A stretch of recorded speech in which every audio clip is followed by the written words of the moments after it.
I'm going to read today from my book, Coming Ashore. It's my third memoir. I'm going to take a section from Oxford in England, where I was a student in 1968 and 69. I'm going to talk a bit about Margaret Anne. I need to give you a little bit of lead in to who she was. I was a woman at Oxford. She was the only other one at Trinity when I was there. So we were sort of forced to be friends. She was super studious, doing a PhD on Donne's religious poetry. She wore drop pleated skirts and knee socks, and she was an extremely serious person, and it had no idea that Carnaby Street in London was actually going on. One time, 6 of us all went into London together in a tiny Morris Minor because we had to go to a restoration play for our class. And it was kind of exciting because the guy that lived downstairs from me, he'd gone to Cambridge with somebody that was now a music manager, and he was managing Eric Burton and the Animals. So that was all very exciting, and we were going to get to go and watch them rehearse and have a new guitar player. So we thought this is just beyond exciting. So we were driving along in our Morris Minor, and the police pulled us over because we had 4 people in the front seat and 3 in the back, and he said it was too crowded. So as the music manager got out of the car, his girlfriend said, "Eat these brownies right now. Eat these brownies as fast as you can before the police get us. No, don't ever." So we all stuffed these brownies in our mouth as fast as we possibly could, including Margaret Anne, including me. And God knows what was in them, but we were high for days from these brownies. And you know, Margaret Anne had never done anything like this, and I hadn't done much. So we went to the Eric Burton thing, and there were only about 6 people there. It was in a basement, and the guy that they were trying out actually happened to be Jimi Hendrix. So it was an amazing night. You know, the whole room was vibrating and going in different colors. And then he did his Star Spangled Banner, which was sort of a high point of the 60s for me. Like it was, you know, because it was the first time I'd ever heard anything like that psychedelic, and I couldn't believe that we were in the room with this kind of amazing guy that we knew nothing about. So, okay, now I'm going to pick up the reading, and I just wanted to give you that background. Margaret Anne came to my room one day, and she hardly ever came to my room, but she came in and she said, and she had a very high-pitched voice, "I guess I have to tell someone." "Oh, what is it, Margaret Anne?" "I have cancer." Cancer? Like we were 21 years old. Nobody had cancer at that time. I turned around and stared at her. "Yeah, it's just a matter of time." "God, that's awful." I flopped down beside her. "I'm so sorry." "It's the way it is." After a pause, she added, "Besides, as George Herbert said, the lion is not so fierce as they paint him." "What can I do for you?" I asked. "Nothing really. As you've suggested, I've read Nietzsche's On the Genealogy of Morals and Freud's Moses and Monotheism." Oh God, only I could have taken away the solace of faith from a dying woman and rubbed her nose in Nietzsche. "He's not the most uplifting read," I said with a British flair for understatement. "You know, he might be right. Maybe good and evil are no more than God's prejudices. He makes a brilliant argument for pointing out that's all there is." "Come on, Peggy Lee made the same argument. She wasn't brilliant." "Well, I guess because my father was a minister, I was never exposed to the other side," she said. "I'm sorry. It was so ridiculous to push all that philosophical bilge your way." Hesitantly, I added, "especially at a time like this." "It's not just the religion, the praying. Hume is right. You have to be dogmatic to be religious. I'm sick of myself. I'm totally sick of myself."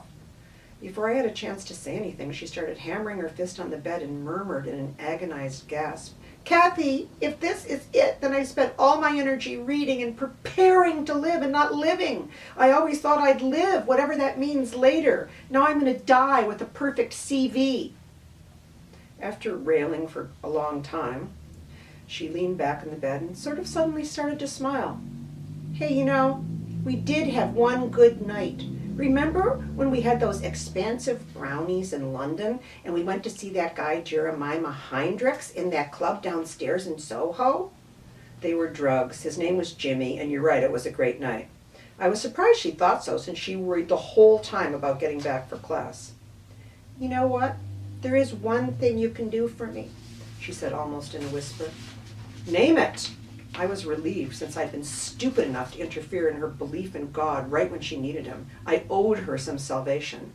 I swore to myself no matter what she wanted, I would make it happen. I want to have sex before I die just once with Jimi Hendrix. Sex with Jimi Hendrix? Holy shit. Margaret Anne, that is no problem, none at all.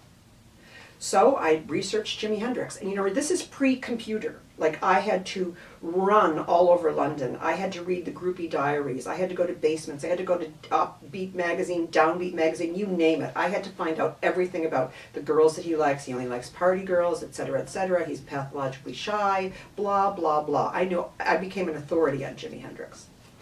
And I also found he was going to be at the Royal Albert Hall, which is in London, and I thought, that's it, we'll go to the concert and we're going to make this happen. Finally, the day of the big concert arrived, and Margaret Anne was fairly comfortable in her own skin. I wish we could have gone into London a day ahead, stayed overnight for a dry run of the plan, but neither of us could afford it. I carried a folder with all the information we needed. I was amazed at how calm she was on the day of the concert. It was clear that Margaret Anne had complete faith in me, and I didn't even let myself think that that plan could fall through. I'd gone over the plan 1,000 times. We knew that he was staying at the Cumberland Hotel. I'd ascertained this by calling each hotel in the area of the Royal Albert, saying that I was part of the Jimi Hendrix entourage, and that Dick Katz, Jimmy's agent, told me to drop off his Stratocaster guitar in person in the afternoon. I'd read that it never went by air freight. The first 4 desk clerks said he wasn't registered, and the 5th, at the Cumberland Hotel, said he was registered to arrive on the day of the concert and he would be in at 3 p.m. So now we knew he was staying at the Cumberland, only a few short blocks from the Royal Albert. There were 2 concerts scheduled, one at 8 and the other at midnight. He could have come back between sets. He had to come back between sets and toke up or lie down or shower or whatever guys did. I read that he always returned to his room between sets to avoid crowds. If we missed him between shows, we'd have to catch him after the last show. However, that was risky, because he might go straight out after the show and not return, sleeping in any number of places. These hotels have detectives, so I knew she couldn't camp out all night. There wouldn't be a crowd at the hotel. If someone had truly cold called, the hotel would have guarded his privacy by saying that he wasn't registered. All the uninventive groupies, and let's face it, groupies aren't known for their ingenuity, would be waiting for the limo in front of the stage entrance of the hall or rushing backstage. I carefully studied the map and surmised that he would be taken by limo to the Cumberland along the edge of the park and then up Park Lane and dropped. We could get there faster because the vehicles had to go all around Hyde Park while we could just cut through to the hotel. If we left before the encore and we ran, we could get to that hotel first. The concert was amazing. All the Brits stood up when Jimmy played his freaked out version of God Save the Queen. A joint had been passed our way and Margaret Anne toked like the best of them. We were stoned. I mean, what else are you going to do at a Jimi Hendrix concert when you're 21? The smoke was so thick you could get a contact high. When he played the Star-Spangled Banner with true Hendrix intonation, we stood up and cheered, "Hey Jimmy, we're Americans! Don't worry, man, you're not alone!" He actually looked our way and smiled, probably because we were screaming and jumping up and down with imaginary Stratocasters like the Cheech and Chong Oxford Road Show. Believe it or not, we actually thought we were a comfort to Jimmy, letting him know that we were Americans and we were there with him. I can't believe it, we actually thought that. So we ran to the hotel. Once I saw the hotel in the distance, I calmed down. We'd made it. We started chuckling about the concert and how we'd made our elaborate plans. We laughed about our maps and our clandestine phone calls to the hotel. Either we were totally stoned or nervous giggles, but we started to guffaw so hard our eyeliner was running. I tried to stop howling as we hit the steps of the Cumberland, which was clearly a posh hotel. We were moving at such a clip that as we entered the revolving door, we went so fast we came out on the other side again. "Oops," Margaret Anne said, who annoyed the doorman, who looked exactly like Jiminy Cricket. Out of breath, we finally made it and sat on the Liberty-printed bench located between the elevators. This way we couldn't miss him. I gave her the final pep talk. "Remember, Margaret Anne, you're here to have fun. If it's not fun, just leave. You've got your ticket and it's open-ended." Margaret Anne laughed and nearly fell over and said, "I'll be open-ended." Yikes. She was really stoned. I went to get her some water. When I approached her with the glass, she looked at me with a furrowed brow and asked, "Kath, should I tell him I haven't done this kind of thing before?" "It's up to you. Just play it as it lays." The strange thing about this entire adventure was that I was really nervous that he wouldn't show up, and yet I was terrified that he would show up. About 5 minutes later, Jimi Hendrix came ambling through the lobby. He wore a purple shirt, maroon tight pants, and an electric blue scarf on his head.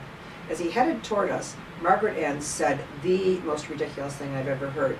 "Hi, Mr. Hendrix. Long time no see. We're journalists." Of course, he hated journalists, right? He waved as he went by, hoping to get in the elevator as it opened before we interrogated him. In a panic, using the groupie voice that I had no idea lived inside of me, I said, "Hey, Jimmy, like we used to work for Downbeat magazine, but now we're like too upbeat, so we got fired, you know what I mean?" He started laughing and kind of twirled around. Margaret Anne realized her error and made a quick recovery. "Yeah, now we're just party girls." "Well, come on up and party then," he said, smiling and holding the elevator door with his foot. As Margaret Anne got on the elevator, I said, "I'll go order drinks from the bar." The elevator door closed, and I didn't see her again for 2 days.